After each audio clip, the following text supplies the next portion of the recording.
வாசுதேவநல்லூர் பள்ளிவாசல் திறப்பு விழா மத நல்லிணக்கத்தை போற்றும் விதமாக இந்து சக சமுதாயத்தினர் மேள தாளங்கள் முழங்க சீர்வரிசையுடன் ஊர்வலமாக வந்து சீர்வரிசைகளை வழங்கி சிறப்பித்தனர்.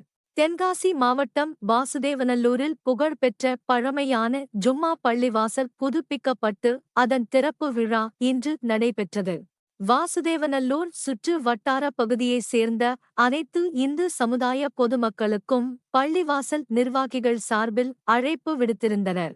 இந்நிலையில் வாசுதேவநல்லூர் பகுதி அனைத்து சமுதாய மக்களும் மத நல்லிணக்கத்தோடு தங்களது உறவினர்கள் வீட்டின் நிகழ்ச்சிகளுக்கு சீர்வரிசை கொண்டு செல்வது போல் மேளதாளங்கள் முழங்க ஆண்கள் பெண்கள் என அனைவரும் வெற்றிலை பாக்கு வாழைத்தார் பழவகைகளை தாம்பூல தட்டில் வைத்தும் அரிசி மூட்டைகள் பீரோ டிவி கடிகாரம் போன்ற பல்வேறு பொருட்களை ஊர்வலமாக எடுத்து வந்து பள்ளிவாசலுக்கு வழங்கிய சம்பவம் மத நல்லிணக்கத்தை பறைசாற்றும் விதமாக உள்ளது.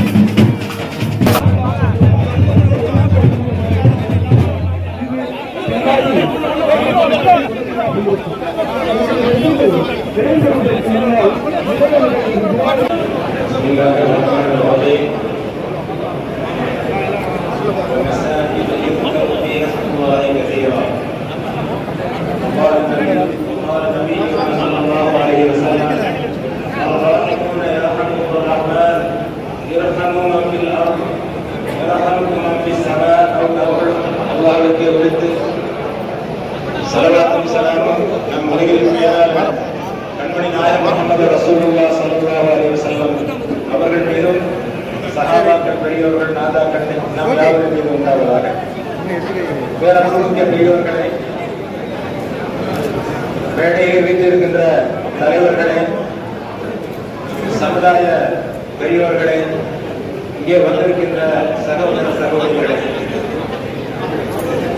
அல்ஹம்துலில்லாஹ் வாசுதேவநல்லூருடைய வரலாற்றிலே ஒரு பெரிய சரித்திரமாக இந்த பள்ளிவாயல் திறப்பு அமைந்திருக்கிறது.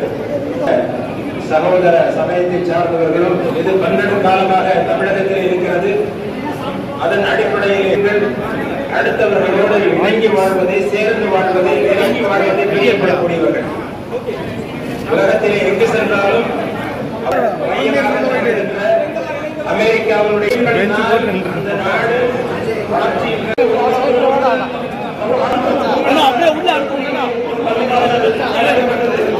இந்த பள்ளிவாசல்